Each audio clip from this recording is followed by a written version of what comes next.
Imagination is everything, said Albert Einstein.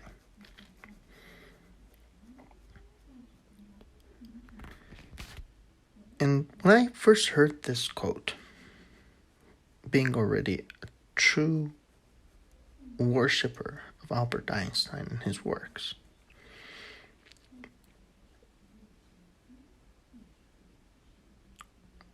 I wondered, how could he say that? And that is me, someone who is being full of imagination ever since, for as long as I can remember, ever since I was a very little kid. I was just dissolved, drowned in my imagination day after day. It was my greatest gift as well.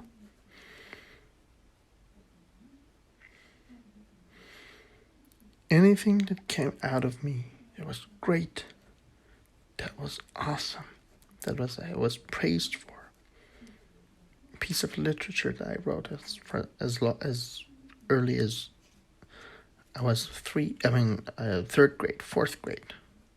I'm still in contact with some of those teachers. And they still remember some of the things I wrote. And it was all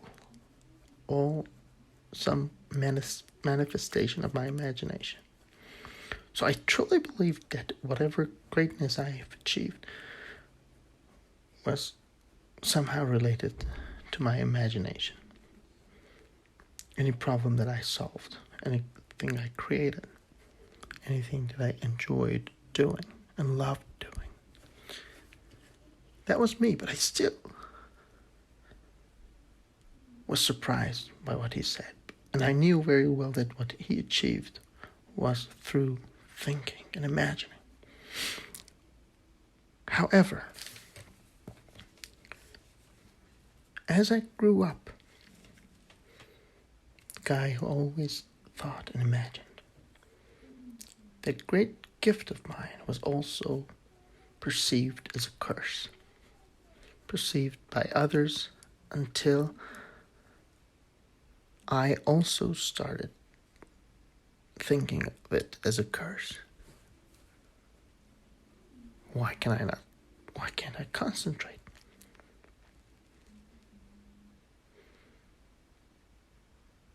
Actually, so everybody thought, so I got poor grades in some of the courses,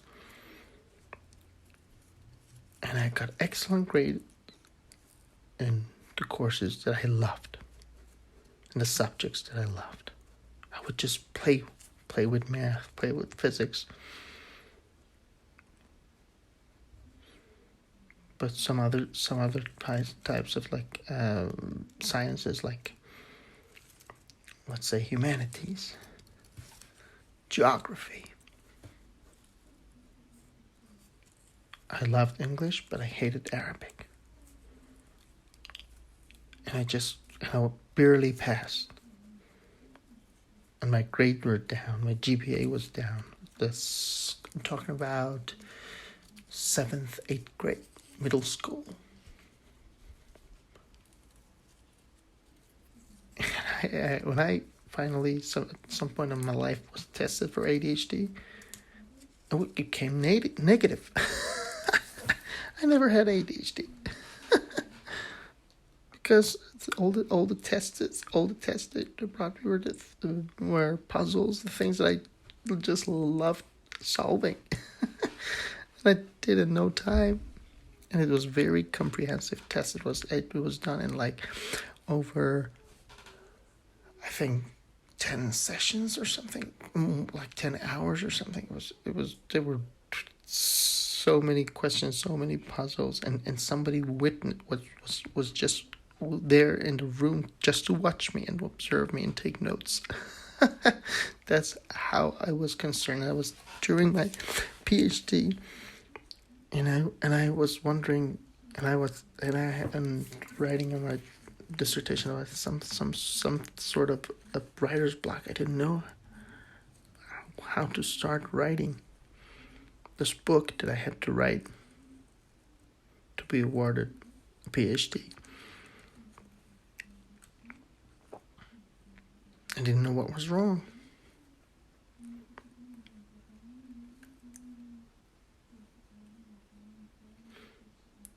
So I went to these doctors and they threw whatever they had, and the test was negative.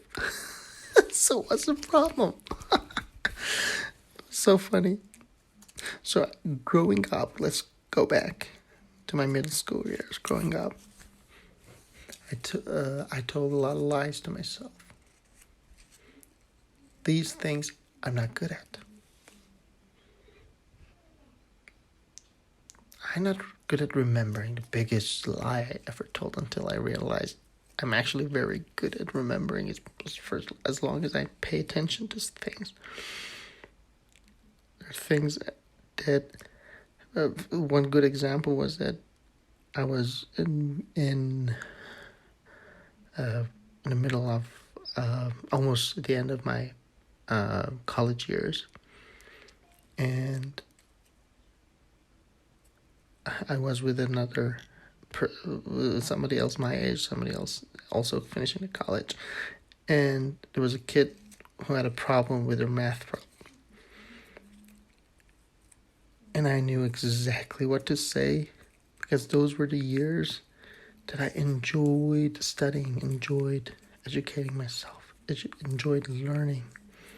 I devoured whatever they offered.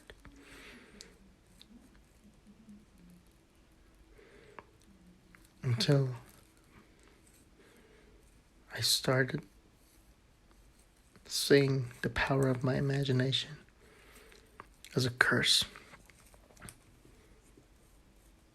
As something that's destroying my attention. I had to confirm. I had to conform to a physical reality.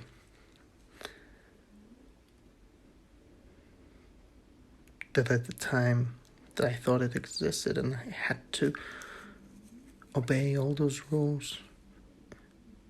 My mind was very wrongfully set on very, very wrong goals.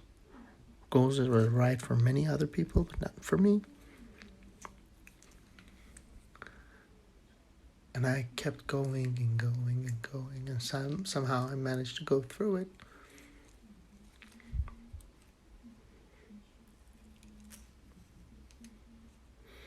And taking my imagination as a curse, that was, and also knowing that everything I ever achieved and I'm going to achieve was a creation of my own imagination.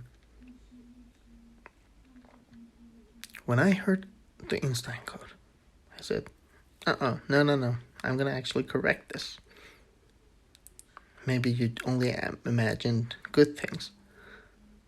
Imagination is everything as long as it has some connection with physical reality. You, sir, had a great connection with the physical reality, so you'd never imagined wrong things. You always imagined good stuff.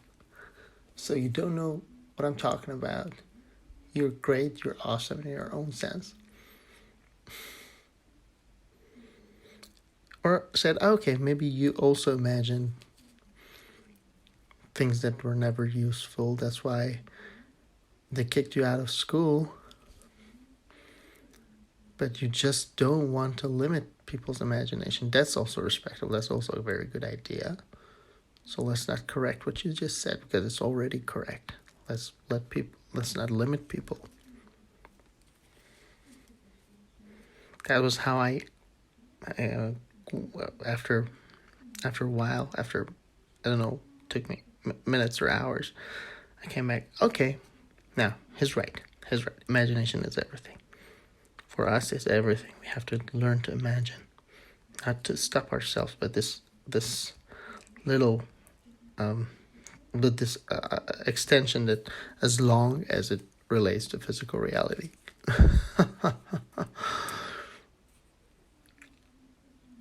But that quote-unquote correction was actually a huge mistake of mine. Something that I didn't know at the time. Didn't believe it. I actually knew it, but I didn't believe it. I knew it because I had used it my entire life without knowing it, without even realizing what's happening. Imagination is everything. Because your imagination can become your reality.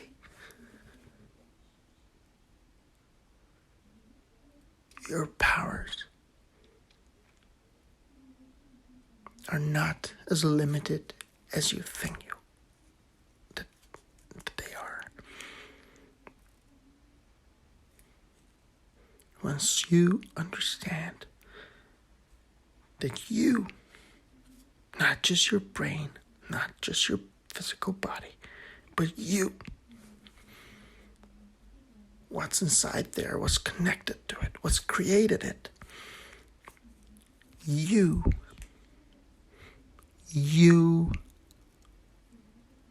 have limitless powers. And whatever you imagine can come true. And imagination in a world that is all boundaries, all unreal,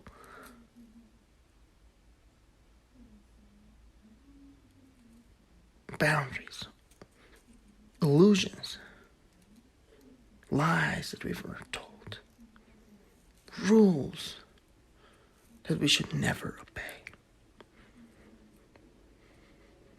rules that we should obey maybe, but not always.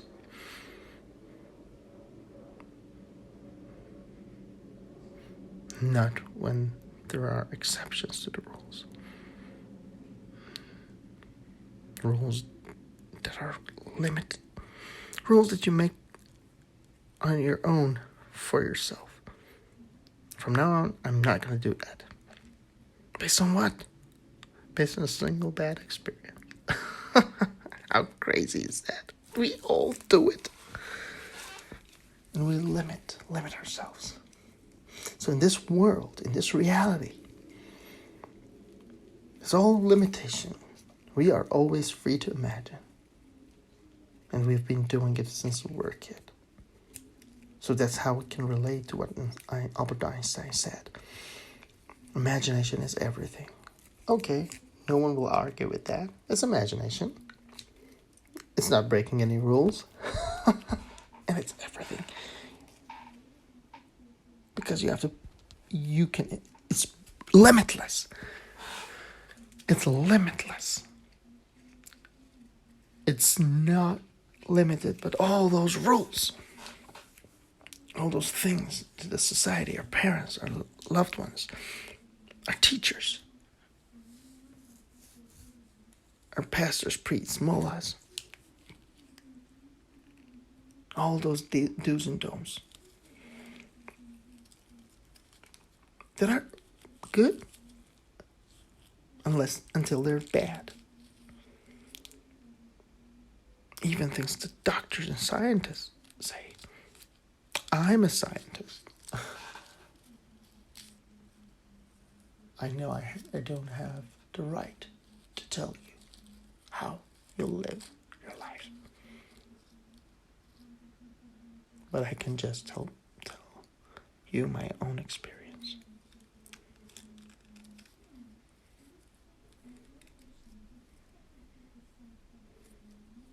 Once you realize, you'll learn to live in the moment. Don't deprive yourself of anything, any goal, anything good that comes to your mind. Just do it and don't think about it. Don't think, just do. And you're gonna get it.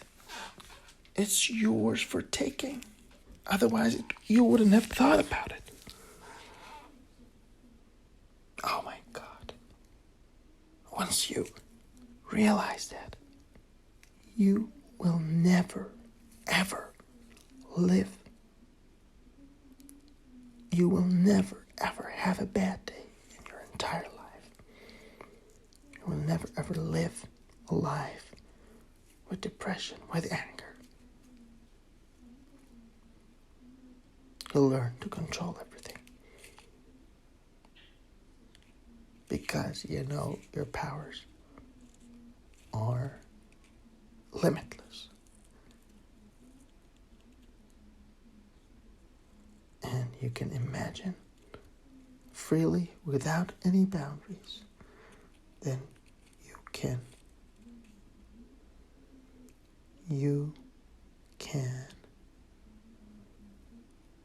make that imagination reality, no matter what. Believe me, believe me. If not, I have a simple, funny suggestion. Watch The Matrix, especially the very first one. Watch it again.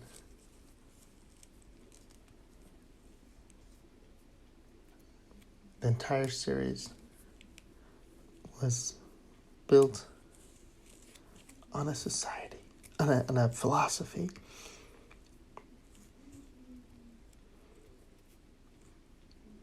that your powers are limitless to an extent that whatever you perceive as reality is actually your own creation. They believe that that's the only way you can have limitless powers in this physical reality, because this physical reality does not exist. It's just a fragment of your imagination.